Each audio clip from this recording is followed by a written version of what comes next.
I heard the knocks from below the hull and knew something had learned my schedule. It was the 2 to 4 watch. Clear enough. No swell, engine ticking at idle because I liked to keep the alternator feeding. I stood by the wheel and counted. 3 knocks. A pause. 3 again. Slow. Even. Not surge against the planks. Not loose gear. A hand with a plan. That was the feeling. I clicked the red lamp over the chart and went down 2 steps to the cabin. The air was warm, damp. I opened the bilge cover and leaned in. The pump clicked once and settled. A thin sheen of fuel smell, normal. I hung a hand light on my teeth and checked the water line. Low. Nothing churning. Nothing moving. "Hello?" I said. I don't know why I said it. I had been up too long. My voice sounded soft and wrong inside the cabin. The knocks came again. They vibrated through the soles of my feet. Underneath, not inside. I went back up, took the boat hook from the starboard rail, crouched, and tapped the hull back. 3 taps. Light. I did it like I'd done with whales on a research run once. Don't overdo it. The response came faster. The same rhythm. Then mine folded into it. Then something larger took lead. It set the tempo. I felt dumb and small for tapping.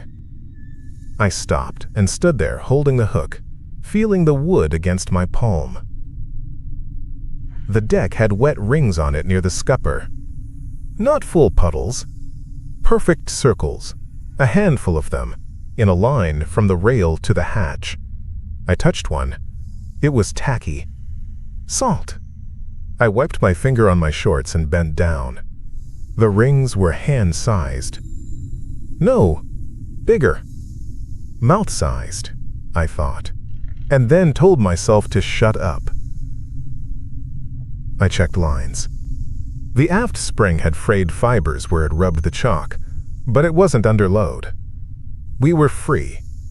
I crouched and touched the fray. Dry. Old damage. Fine. I pulled the spring in and coiled it anyway. I wanted less noise.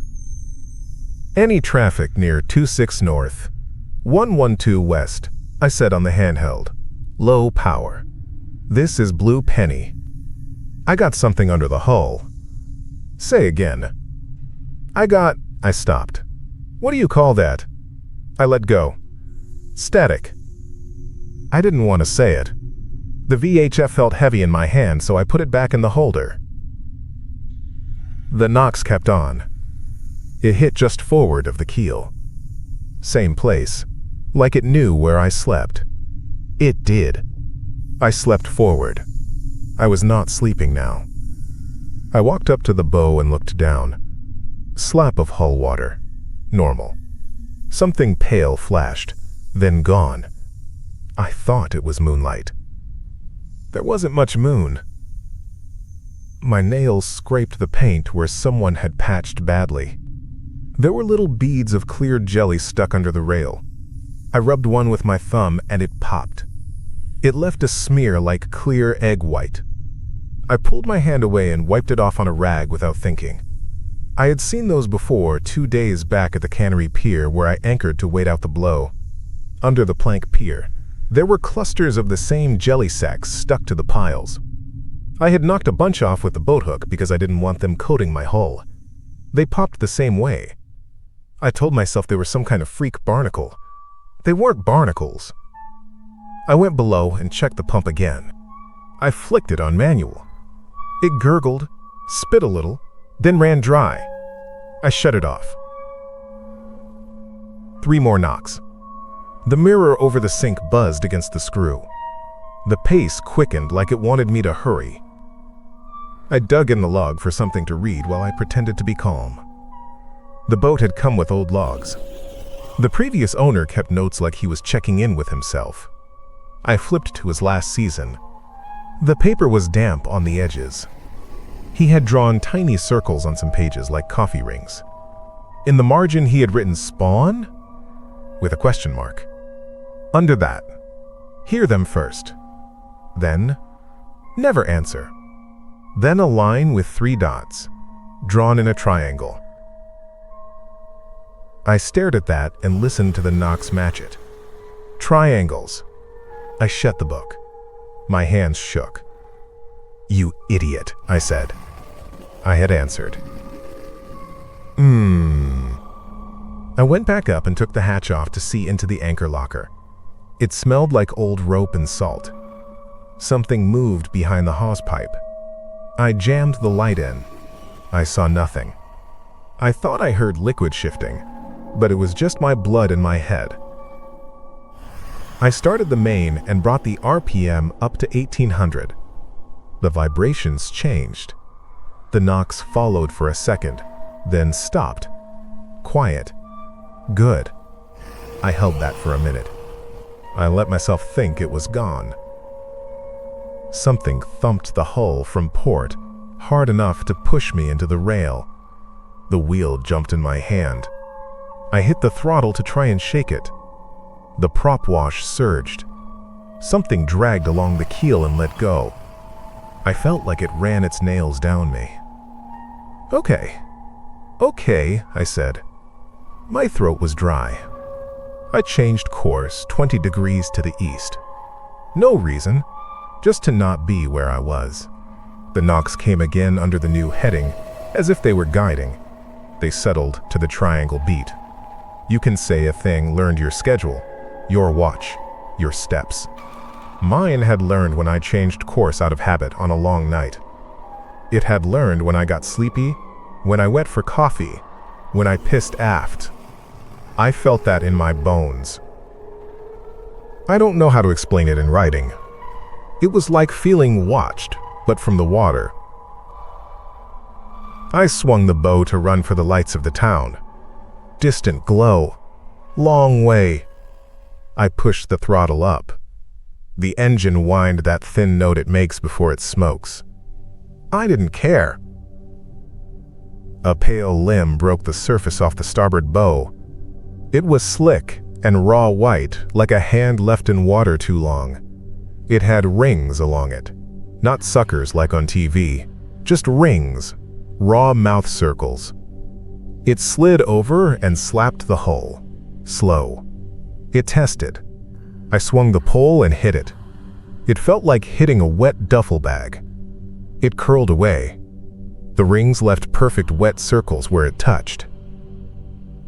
I shook. I grabbed the flare gun and stuck one red in. I wasn't thinking. I fired at the water. The flare hissed and spat and stuck to the surface for a second, then burned out. The light showed shapes under there. Not one thing. Several limbs, thin as oars, pale. They moved like weeds in current, but they weren't weeds. They wrapped and unwrapped each other. I saw the mouths open and close without teeth. The knocks came from under all that. Not one place. It was like hearing drumming through a floor. Any traffic. 26 by 112, I said. This is Blue Penny. I may require assist. I got something in the water. I forced the word out. I got a contact on my hull. Static. Then a voice. Far. Tired. Blue Penny. This is Darnell on channel 16. Say again, you got a what? Contact, I said. Knocking. Leaving marks. Moving with me. Silence long enough. I thought he'd gone. Blue Penny, what's your condition? Under control, I lied. Changing course to harbor. Copy. Keep talking. The knocks sped up. Not panicked. Focused. They synced to the pump clicking, and then I realized the pump was off. They were copying the last thing they heard. They were copying me. I dumped a box of salt in the scuppers. Straight rock salt. The good kind we used on ice back at the dock. No reason. Old trick for slugs, my head said. I poured bleach over the side where I had seen the limb. It clouded the water and stung my nose. The knocks stopped then, and I let out a breath. A new set started on the starboard quarter, away from the bleach. They were slower, then matched the original pace as if a new one took the rhythm. I got mad. I don't know what else to call it. I ran forward and grabbed the fire axe from its clips and swung the boat hook like a spear at the water. I hit foam. It felt dumb and useless. I threw the hook at a pale tip and it wrapped around it and took it. My only hook gone. Fine, I said. Fine.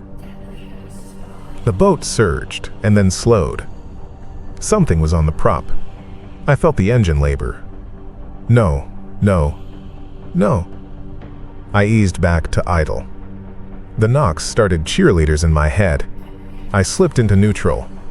I pictured jelly sacks smeared on the shaft and I wanted to cry. Dropping anchor in deep water is stupid when you're scared. But I did it. I let the chain run.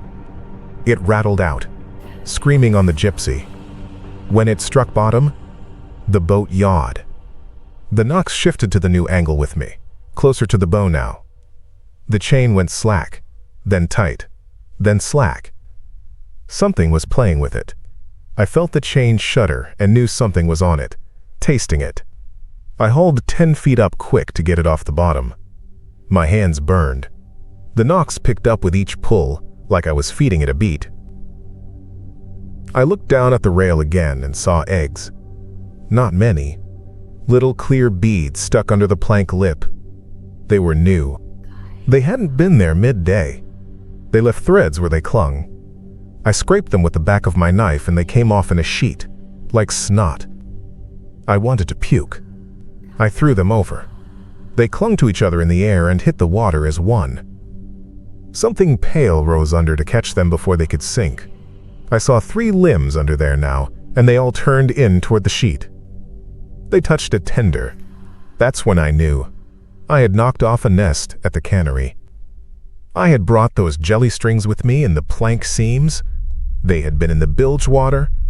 They had learned my step. The knocks were not just outside calling to me. They were inside calling out. Blue penny, status. The radio said. I couldn't talk. I went down into the cabin. Because I was an idiot. Because I wanted to see. I pulled up the bilge board again. It was wetter than before. The water had brine ring marks against the edge. Little circles and triangles. I saw a thread of clear slime run down the inside of the hull and into the bilge. It went against gravity for a second, like it wasn't sure which way to go. I watched it find the right way and drop. The knocks came then right under my face and I flinched so hard I hit my head. I dumped the rest of the bleach into the bilge. It fumed. It turned the threads milky. For a second I thought I heard a hiss, but it was my ears. I closed the board and sat on it and breathed through my mouth. The knocks moved aft. They didn't stop. I told myself I had killed something, and the parent outside was mad. I don't know if that made me feel better or worse. I went back up. Dawn turned the horizon gray. I had an hour, maybe less, to the breakwater. I put the engine back in gear and nursed the RPM. It shuddered but held. The throttle linkage rattled under my hand. Every little sound turned into a knock in my head. The limbs came up again, more of them, not separate now. They came up together and held a shape between them, like ribs of an umbrella, and then they pulled tight and I saw one thing. It rose just under the bow. All the limbs together made a mantle, one disc of meat with rings for mouths on the underside. It pressed itself to the hull where the paint was thin and the wood warm. The whole boat slowed like I'd run aground. The wheel tried to turn out of my hand. I took the axe and swung down where it clung, but I could not get to it. The blade scraped paint and struck wood and skittered off. The thing shuddered. The knocks were everywhere, inside my teeth, in the wheel, in the floor. It had gotten what it wanted, which was me stopped. I fired another flare straight down the side. Stupid again. The flare touched the water and burned, and the smoke blew back in my face. The thing flinched and let go for a breath. The boat leaped forward. I shoved the throttle and held the wheel like it was my best friend. The breakwater loomed. I aimed between the green and red and prayed there wasn't a sport fisher coming out. A last limb slapped the transom. The rings grabbed the swim step and pulled. I kicked at it. My boot sank into something soft. I left the boot there and scrambled barefoot to the wheel.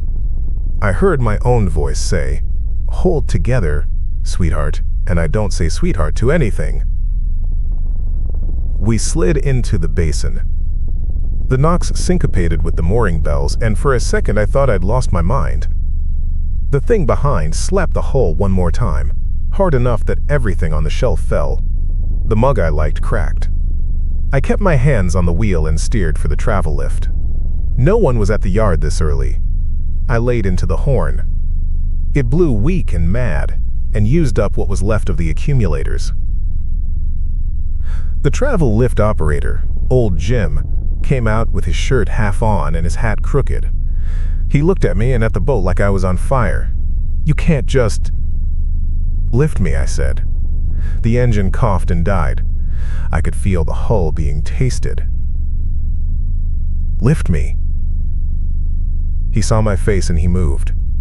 He swung the straps down into the water, and I drove over them with what momentum I had. We hit the crossbar with a thud. The whole frame shivered. The straps took our weight and I felt the hull sag respectfully. The operator hit the levers. The straps rose. The boat came up inch by inch. Water poured off in sheets. Something pale clung under the keel, then slid off and dropped back into the well. It hit the concrete under the water with a thump I felt in my feet, and then vanished into the shadow like it had never been. I stood there at the wheel and breathed. My feet were bare. The deck had perfect wet circles all over it like coins. I could see where each ring had been and how they overlapped. They ran right up to the hatch and then stopped, like it knew how the hatch worked and chose not to. Jim walked over slow and looked at the mess. He didn't ask. He said, "You got fuel on your foot." I looked. My right foot had a smear that wasn't fuel. It smelled like the canal at low tide. I wiped it on the mat. "Want bleach?" Jim said. I nodded. He handed me a jug from the pressure washer bucket. I poured it on the deck until my eyes burned. He said nothing more. He is not a man who needs to talk. We set the boat in the cradle and blocked her. Out of the water, for once, nothing knocked. Silence hurt. I sat on the step and let my lungs burn from the fumes. I felt old. Jim left me with a shrug that meant call him when my hands stopped shaking. I went below with the bleach and more salt. I pulled boards. I found slime in the bilge caught in the limber holes. I poured and scrubbed. I pumped the pump and watched the bleach water run out under the keel and into the yard drain. I felt stupid satisfaction at doing something with soap. I kept thinking of those little circles. I didn't think about the limbs. Not yet. When I was done, I went up. The sun was up proper now. People moved on the quay. A kid in a life vest ate a donut and looked at my bare foot like I had done something wrong to the day. I went back into the cabin to get shoes. The cabin was damp and bright. The mirror had a crack now from where it banged. I picked up my other boot from under the table. It was wet inside. I turned it upside down to drain. A thin line of brine ran out and hit the floor and then ran up, back into the boot. It took a second to register. It went the wrong way. I set the boot down. From the small locker next to the sink, I heard 3 knocks. Soft. The triangle. From inside. I froze with one hand on the latch. I thought about what the old logs said. Hear them first. Never answer. I thought about the jelly on the rail, and the eggs I'd scraped, and the way the rings stopped at the hatch like it had made up its mind to stay outside, because it didn't need to come in. Not yet. It had already moved in. It had learned my steps from the inside. I opened the locker a crack. I don't know why I did that. Maybe I wanted to prove it was a pan. It was dark inside. It smelled like damp rope. A drop of brine hung from the top of the locker. It bulged, let go, and fell upward. It disappeared into the wood grain. I shut the door and put my forehead on it and laughed once in a way that didn't sound like me. "Noted," I said. My voice was shot. "You win. You know where I sleep." I put the latch across. It wouldn't help. I went up on deck and sat with the sun in my face and my bare foot burning on the hot glass. I watched the yard guys curse at a bent prop. I listened.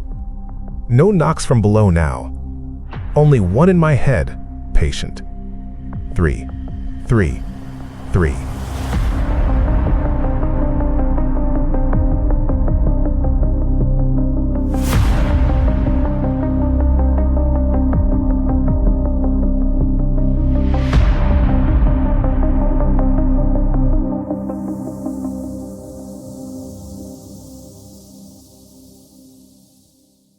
Wait, before you go, don't forget to subscribe. It's the best way to make sure you don't miss the next one. And while you're here, hit like. It keeps the channel going and helps more people find these stories. Go ahead, watch another.